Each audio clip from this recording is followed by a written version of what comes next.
Hi everyone, welcome to my channel. ഇന്ന് ഞാൻ നിങ്ങളായി share ചെയ്യാൻ പോകുന്നത് എൻ്റെ ഒരു ചെറിയ മലേഷ്യ ട്രിപ്പാണ്. എൻ്റെ ട്രിപ്പ് സ്റ്റാർട്ട് ചെയ്യുന്നത് ട്രിവാൻഡ്രം ഇൻ്റർനാഷണൽ എയർപോർട്ടിൽ നിന്ന് മലേഷ്യയിലെ ക്വാലാലംപൂരിലേക്കാണ്. ഇതൊരു 6 ഡേ ട്രിപ്പായിരുന്നു. നമ്മൾ തന്നെ പ്ലാൻ ചെയ്ത ഒരു budget friendly 6 day trip to Malaysia. നിങ്ങൾക്ക് ഈ വീഡിയോ ഇൻഫോർമേറ്റീവ് ആയിട്ട് തോന്നുകയാണെങ്കിൽ please subscribe to my channel. ആ ഒരു എക്സ്പീരിയൻസ് നിങ്ങളുമായി ഷെയർ ചെയ്യുന്ന ഒരു വീഡിയോ ആണിത്. Let's get started.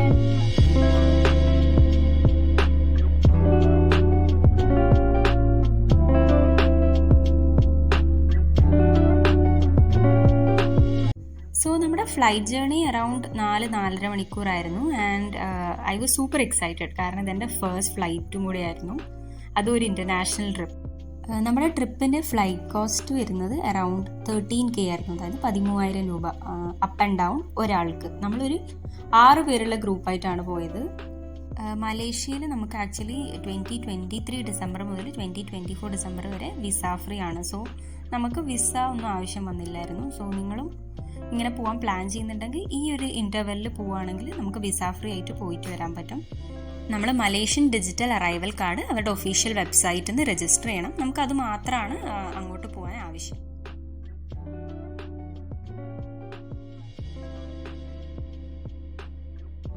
നമ്മുടെ ഫ്ലൈറ്റ് സ്റ്റാർട്ട് ചെയ്തത് അറൗണ്ട് 12:20 ആയിരുന്നു രാത്രി. നമ്മൾ രാവിലെ ഏകദേശം 7:30 ആകുമ്പോഴത്തേനും ക്വാലാലംപൂരിലെത്തി. പിന്നെ നമ്മൾ എയർപോർട്ടിൽ കുറച്ച് സമയം സ്പെൻഡ് ചെയ്തു. നമ്മൾ സിം കാർഡ് എടുക്കാനുള്ള കുറച്ച് ഷോപ്സിലൊക്കെ കയറി. പിന്നെ നമ്മളത് ഒരു ബഡ്ജറ്റ് ഫ്രണ്ട്ലി ട്രിപ്പ് ആയതുകൊണ്ട് തന്നെ നമ്മൾ ലൈറ്റായിട്ട് നമ്മൾ ബ്രേക്ക്ഫാസ്റ്റ് ആയിട്ട് ബ്രെഡൊക്കെ വാങ്ങിച്ചിട്ടായിരുന്നു കഴിച്ചിട്ടുണ്ടായിരുന്നത്. പിന്നെ നമ്മൾ എങ്ങനെ നമുക്ക് KLCCയിലോട്ട് പോകാൻ ബസ് ബുക്ക് ചെയ്യാമെന്ന് അവിടെ നിന്ന് എൻക്വയറി ചെയ്തു. അത് കഴിഞ്ഞ് നമുക്ക് അവിടെ തന്നെ നമ്മളെ കാർഡ് ഉപയോഗിച്ചിട്ട് അവരുടെ സ്ക്രീനിൽ നിന്ന് നമുക്ക് ബുക്ക് ചെയ്യാം, അല്ലെങ്കിൽ നമുക്ക് ഡയറക്റ്റ്ലി ടിക്കറ്റ്സ് എടുക്കാം. നമ്മൾ ഓൺലൈനായിട്ട് ടിക്കറ്റ് ബുക്ക് ചെയ്തു. അത് കഴിഞ്ഞിട്ട് അവിടെ നിന്ന് തന്നെ, അതായത് എയർപോർട്ടിൻ്റെ ഗ്രൗണ്ട് ഫ്ലോറിലാണ് നമുക്ക് ബസ് ടിക്കറ്റ്സ് ഒക്കെ ടാക്സീസ് ഒക്കെ അവൈൽ ചെയ്യാൻ പറ്റുന്നത്. അവിടെ നിന്ന് തന്നെ നമ്മൾ ബസ് എടുത്ത് നമ്മൾ KLCCയിലോട്ട് അറൗണ്ട് 1 hour ജേർണി ആയിരുന്നു. 45 to 1 hour നമ്മൾ KLCCയിലെത്തി. നമ്മൾ KLCCയിൽ എത്തുമ്പോഴത്തേനും നല്ല മഴയായിരുന്നു.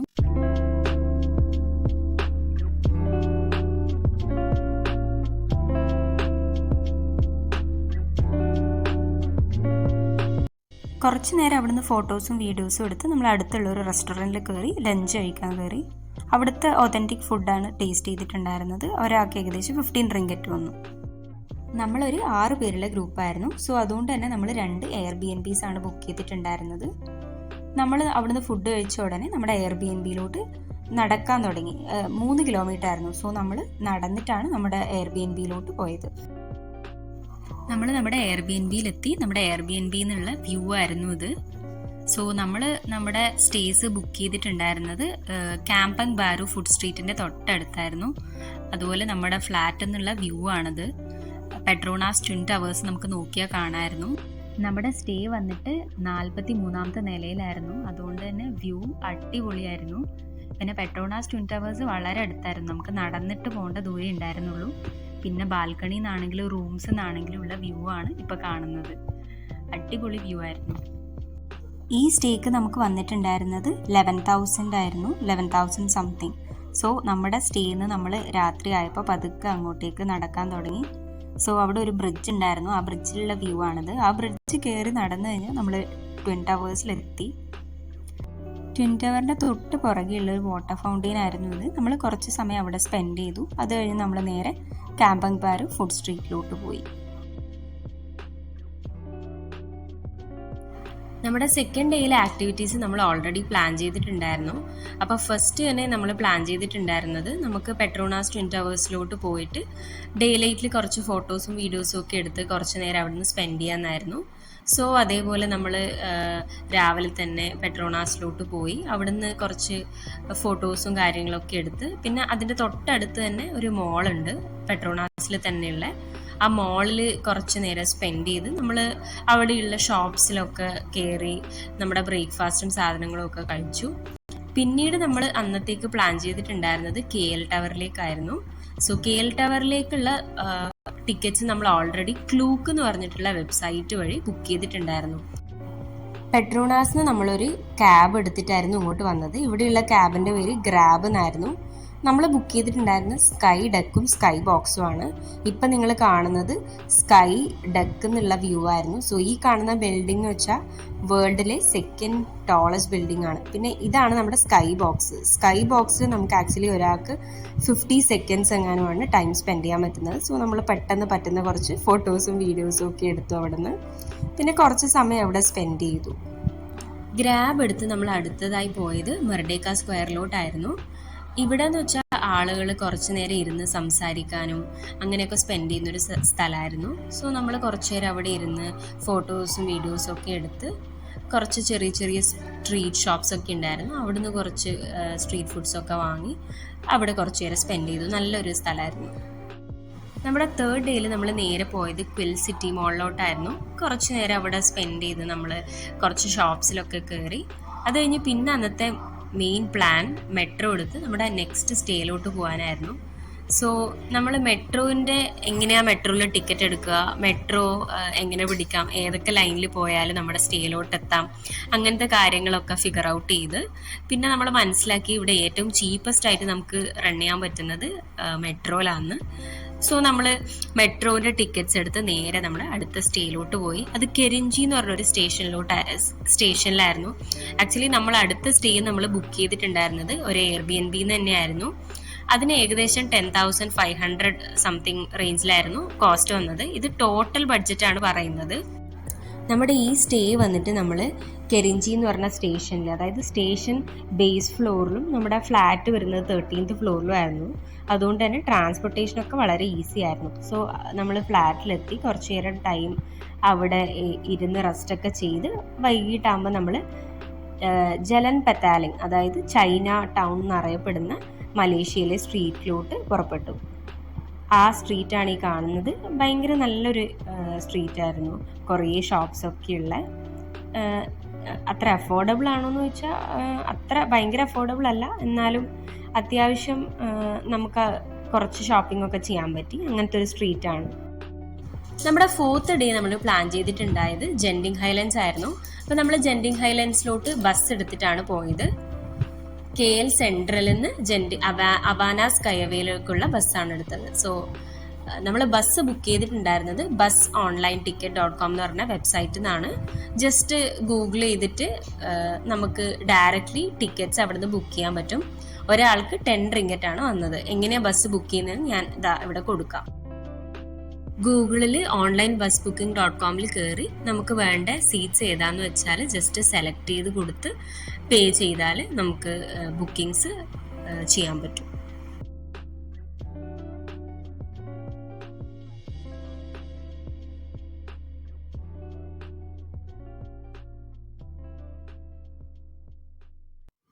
ജെന്നിങ് ഹൈലാൻഡ്സിലോട്ടുള്ള വ്യൂ ഭയങ്കര രസമായിരുന്നു. ജേണി നമ്മൾ നന്നായിട്ട് എൻജോയ് ചെയ്തു. ചെറിയൊരു തണുപ്പൊക്കെ ആയിട്ട് നല്ലൊരു 1 hour ജേണി ആയിരുന്നു. പിന്നെ നമ്മൾ മലേഷ്യയിൽ മലേഷ്യൻ റിംഗറ്റാണ്. പിന്നെ നിങ്ങളുടെ കാർഡ്സിൽ ഇൻ്റർനാഷണൽ ട്രാൻസാക്ഷൻസ് ഓൺ ആണെങ്കിൽ നമുക്ക് കാർഡ് വെച്ചിട്ട് കാര്യങ്ങളൊക്കെ പേ ചെയ്യാൻ പറ്റും. ഇപ്പം ബസ് ബുക്കിങ്സ് അങ്ങനത്തെയൊക്കെ നമുക്ക് കാർഡ് വെച്ചിട്ട് ചെയ്യാൻ പറ്റും. അതല്ലാണ്ട് നമുക്ക് ഒന്നിക്കൽ എയർപോർട്ടിൽ നിന്ന് ചേഞ്ച്, അതല്ലെങ്കിൽ നമുക്ക് എക്സ്ചേഞ്ചിൽ നിന്ന് റുപ്പീസ് ടു റിംഗറ്റ് കൺവേർട്ട് ചെയ്തിട്ട് കൊണ്ടുപോകാം. അങ്ങനെ ചെയ്യുമ്പോൾ ആയിരിക്കും കുറച്ചുകൂടി നമുക്ക് കൺവേർഷൻ ചാർജസ് കുറവായിട്ട് കിട്ടുക. എയർപോർട്ടിൽ നിന്ന് ചെയ്യുന്നതിനേക്കാളും കുറച്ചും കൂടെ നല്ലത് നമ്മൾ എക്സ്ചേഞ്ചിൽ നിന്ന് ഓൾറെഡി കൺവേർട്ട് ചെയ്ത് കൊണ്ടുപോകുന്നതായിരിക്കും.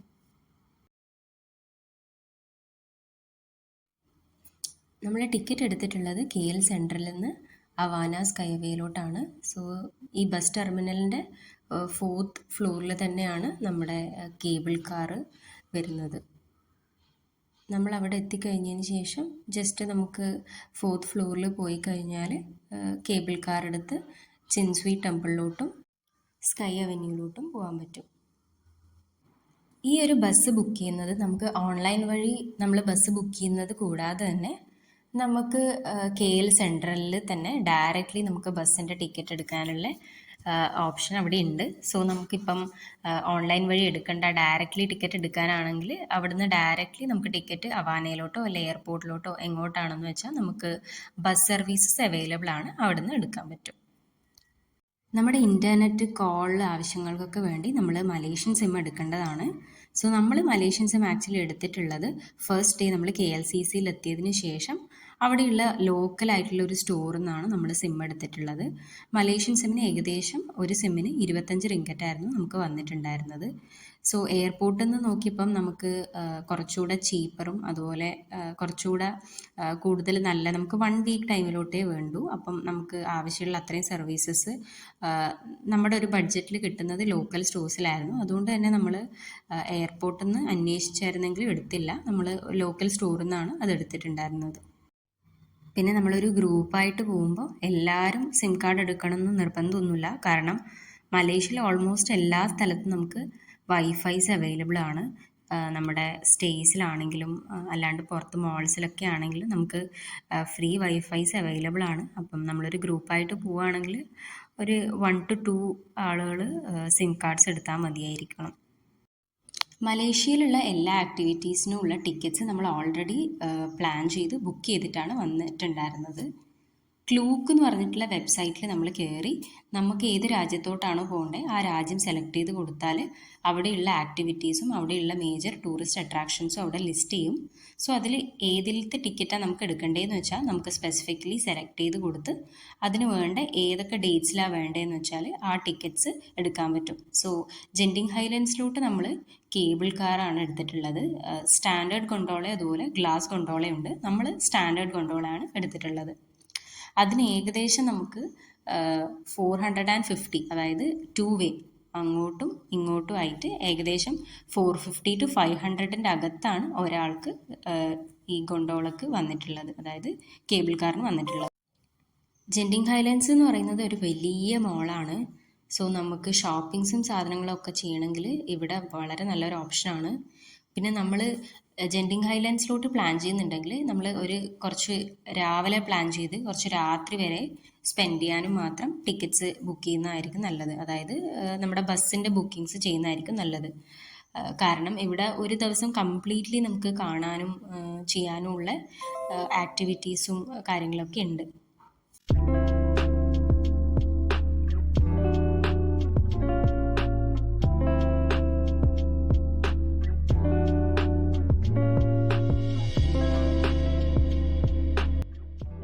നമ്മൾ ഓൺലൈൻ ബുക്ക് ചെയ്തതുകൊണ്ട് തന്നെ നമുക്ക് ജസ്റ്റ് ഫോണിൽ അത് സ്കാൻ ചെയ്തിട്ട് ഡയറക്റ്റ്ലി കയറാം.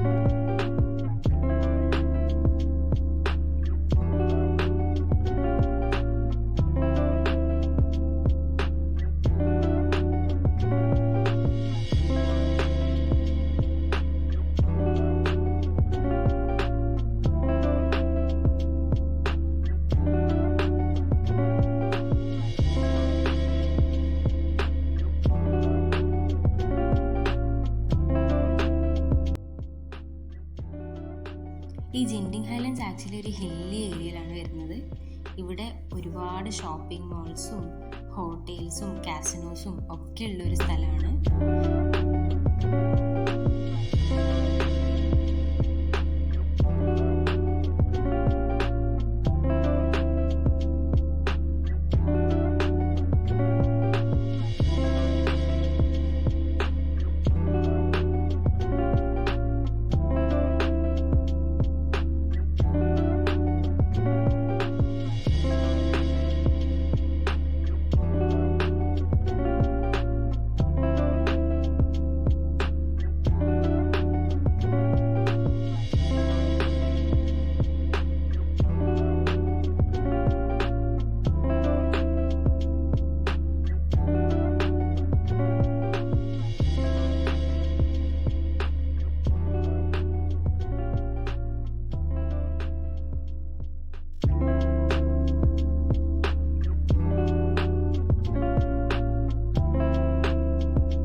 നമ്മളിത് കേബിൾ കാറിൽ കയറാൻ പോവാണ്. കേബിൾ കാർ എന്നുള്ള വ്യൂ ഭയങ്കര രസമായിരുന്നു. ഇതൊരു ഹില്ലി ഏരിയ ആയതുകൊണ്ട് തന്നെ നമ്മളിങ്ങനെ കയറി പോവായിരുന്നു. പിന്നെ അതിൻ്റെതായിട്ടുള്ളൊരു ക്ലൈമറ്റും ആയിരുന്നു, നല്ലൊരു തണുപ്പൊക്കെ ആയിട്ട് നല്ലൊരു ക്ലൈമറ്റും ആയിരുന്നു.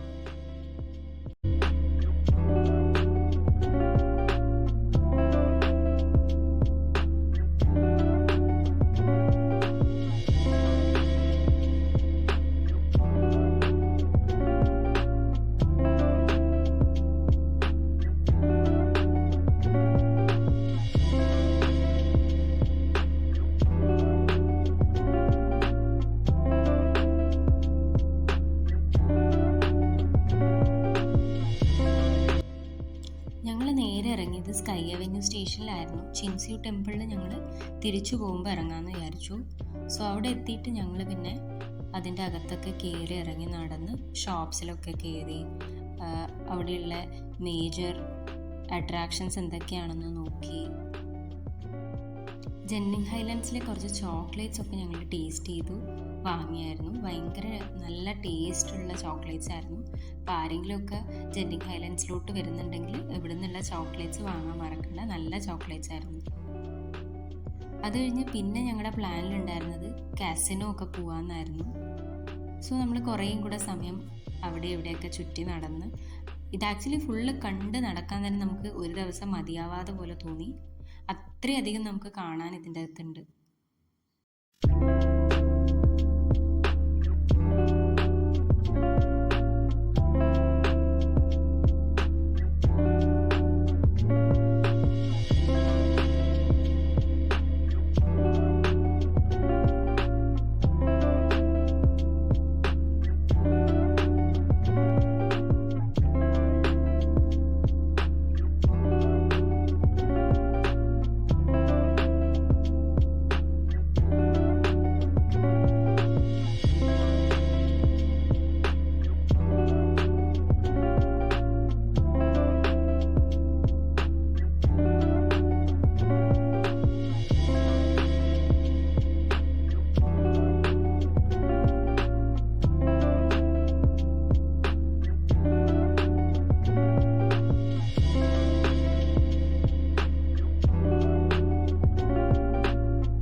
കാസിനോ സാധനങ്ങളൊക്കെ വിസിറ്റ് ചെയ്ത് അവിടെയുള്ള ഷോപ്സിലൊക്കെ കയറി ഇറങ്ങി സ്കൈ അവന്യൂവിലുള്ള ഓൾമോസ്റ്റ് കുറേ കാര്യങ്ങളൊക്കെ കണ്ടു കഴിഞ്ഞതിന് ശേഷം നമ്മൾ ഇറങ്ങിയിട്ട് ചിൻസ്യൂ ടെമ്പിളിലോട്ട് പോകാമെന്ന് വിചാരിച്ചു ഇനി. സോ നമ്മൾ അടുത്തൊരു കേബിൾ കാർ പിടിച്ച് ചിൻസ്യൂ ടെമ്പിളിലോട്ട് ഇറങ്ങി. അവിടെ ഈ ഒരു ബുദ്ധൻ്റെ പ്രതിമ ഉണ്ടായിരുന്നു. പിന്നെ അവിടെ നിന്നുള്ള വ്യൂ അടിപൊളിയായിരുന്നു. ചിൻസ്യൂ ടെമ്പിൾ ആക്ച്വലി ഒരു ചൈനീസ് ടെമ്പിളാണ്. അതിൻ്റെ ആർക്കിടെക്ചറൊക്കെ ഭയങ്കര രസമുണ്ടായിരുന്നു കാണാൻ. പിന്നെ ഇവിടെ കുഞ്ഞു കുഞ്ഞു ഗാർഡൻസും ചെറിയ ചെറിയ ബിൽഡിങ്സും അതിൻ്റെ പലതരത്തിലുള്ള ആർക്കിടെക്ചേഴ്സും ഹിൽസും ഒക്കെ നമുക്ക് അവിടെ നിന്ന് കാണാൻ പറ്റുമായിരുന്നു. അപ്പം നമ്മൾ കുറച്ചുകൂടെ ടൈം അവിടെ സ്പെൻഡ് ചെയ്തു. അത് കഴിഞ്ഞ് പിന്നെ നമ്മൾ ഓൾറെഡി ബസ് പ്രീ ബുക്ക് ചെയ്തിട്ടുണ്ടായിരുന്നു. അപ്പം നമ്മൾ ആ സമയമായപ്പം അവിടെ നിന്ന് പതുക്കെ ഇറങ്ങി. ഞങ്ങളുടെ മലേഷ്യയിൽ 5th ഡേ ആയിരുന്നു ഇത്. ആൻഡ് ടെക്നിക്കലി ഇത് ലാസ്റ്റ് ഡേ കൂടെയാണ്. കാരണം നാളെ നമ്മൾ തിരിച്ച് ഇന്ത്യയിലോട്ട് പോവാണ്. നാളെ വൈകുന്നേരമാണ് ഫ്ലൈറ്റ് എങ്കിലും നാളെ നമ്മൾ മേജർലി എവിടെയും പോകാൻ അങ്ങനെ പ്ലാൻ ചെയ്തിട്ടില്ല. സോ ഇന്ന് നമ്മുടെ പ്ലാൻ എന്ന് വെച്ചാൽ പാട്ടു കേവ്സ് വിസിറ്റ് ചെയ്യാൻ തന്നെയായിരുന്നു മേജർലി. നമ്മൾ ഓൾറെഡി ഇങ്ങോട്ടേക്ക് വരുന്നതിന് മുമ്പ് മലേഷ്യ സെർച്ച് ചെയ്തപ്പോൾ തന്നെ ആദ്യം കണ്ട, അല്ലെങ്കിൽ ഇതിന് മുമ്പ് കണ്ട് ഓൾറെഡി പരിചയമുള്ളൊരു സ്ഥലം ഈ ബാട്ടു കേവ്സും ഈ ഒരു മുരുകൻ്റെ പ്രതിമയായിരുന്നു. ഇവിടെ എത്തിയപ്പോഴേക്കും ഭയങ്കര ഒരു ഇന്ത്യൻ ഹോംലി ഫീലായിരുന്നു. അത് കഴിഞ്ഞ് ഞങ്ങൾ കുറച്ച് നേരം അവിടെ നടന്ന് കുറച്ച് ഫോട്ടോസും കാര്യങ്ങളൊക്കെ എടുത്ത് അവിടെ തൊട്ടടുത്ത് തന്നെ ഒരു ഇന്ത്യൻ റെസ്റ്റോറൻറ്റ് ഉണ്ടായിരുന്നു. അവിടെ നിന്ന് നമ്മൾ നല്ല മസാല ദോശയൊക്കെ കഴിച്ച് പിന്നെ ഈ നേരത്തെ കണ്ട ആ ഒരു സ്റ്റെപ്പ് കയറി ഞങ്ങൾ ഈ സ്ഥലത്തെത്തി. നല്ല വാമത്തും തണുപ്പൊക്കെ ഉള്ളൊരു നല്ല സ്ഥലമായിരുന്നു. അതിൻ്റെ അകത്ത് കുഞ്ഞു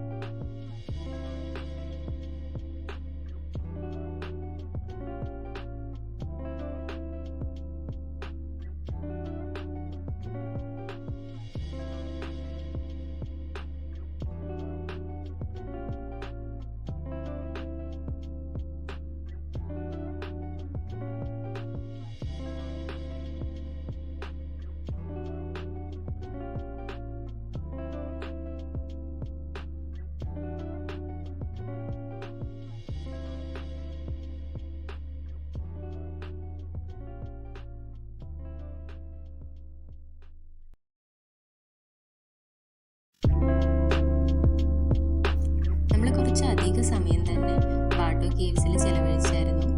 അപ്പം മുരുകൻ്റെ പ്രതിമയുടെ ഒരു അവസാന ഗുഡ് ബൈ ഒക്കെ പറഞ്ഞ് നമ്മളതേ മെട്രോ ടിക്കറ്റ് എടുത്ത് സെൻട്രലിലോട്ട് പോവാണ്. ബാട്ടു കേവ്സിന് തൊട്ടടുത്ത് തന്നെ ആക്ച്വലി മെട്രോ ഉണ്ടായിരുന്നു. ആൻഡ് ഇതൊരു ഡിഫറെൻറ്റ് ലൈനായിരുന്നു. ഈ ലൈൻ്റെ ഏറ്റവും അവസാന സ്റ്റോപ്പായിരുന്നു ബാട്ടു കേവ്സ്. ഇതൊരു കുറച്ചുകൂടെ സ്പീഡായിട്ടുള്ളൊരു ട്രെയിനായിരുന്നു. അപ്പോൾ നമ്മൾ ടിക്കറ്റ് എടുത്ത് മെട്രോയിൽ കയറി. ഇവിടെ നമ്മൾ നേരെ ഇനി പോകുന്നത് സെൻട്രലിലോട്ടാണ്. നമ്മൾ തിരിച്ച് ഇങ്ങോട്ടേക്ക് വന്നിട്ടുണ്ടായിരുന്നത് ഗ്രാബിലായിരുന്നു. അപ്പോൾ നമ്മൾ വിചാരിച്ചു തിരിച്ച് മെട്രോയിൽ പോകാം.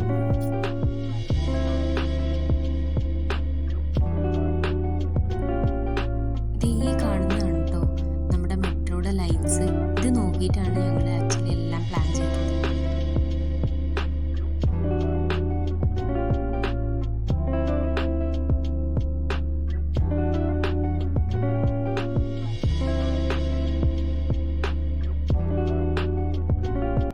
പിന്നെ ഞങ്ങൾ ഇന്ന് പോയിട്ടുള്ളത് ബുക്കിറ്റ് ബിൻഡാങ്ങിലായിരുന്നു. ബുക്കിറ്റ് ബിൻഡാങ്ങിലുള്ള ഫുഡ് സ്ട്രീറ്റാണ് ഈ കാണുന്നത്. പിന്നെ ബുക്കിറ്റ് ബിൻഡാങ്ങിൽ തന്നെയുള്ള കുറേ മോൾസിലൊക്കെ വിസിറ്റ് ചെയ്തു. ഞങ്ങൾ കുറച്ച് ഷോപ്പിങ്സൊക്കെ പെൻഡിങ് ഉണ്ടായിരുന്നൊക്കെ കംപ്ലീറ്റ് ചെയ്ത് അവിടുത്തെ സ്ട്രീറ്റിലേക്ക് കൂടെയൊക്കെ നടന്നു അന്നത്തെ ഡിവൈൻ ടെമ്പിൾ. ഇത് നമ്മുടെ ലാസ്റ്റ് ഡേ ആയിരുന്നു കേട്ടോ. നമ്മുടെ സ്റ്റേയിൽ നമ്മൾ ചെക്കൗട്ട് ചെയ്ത് നേരെ സെൻട്രലിൽ പോയി. സെൻട്രലിൽ തന്നെയുള്ളൊരു മോളുണ്ട്. അവിടെ കുറച്ച് നേരം എന്തൊക്കെയോ ഷോപ്പിംഗ് ഒക്കെ ചെയ്ത് നമ്മൾ നേരെ ബസ്സെടുത്ത് എയർപോർട്ടിലെത്തി. അങ്ങനെ നമ്മുടെ മലേഷ്യയോട് ടാറ്റ ബൈ ബൈ പറഞ്ഞതേ നമ്മൾ ഫ്ലൈറ്റ് കയറാണ്.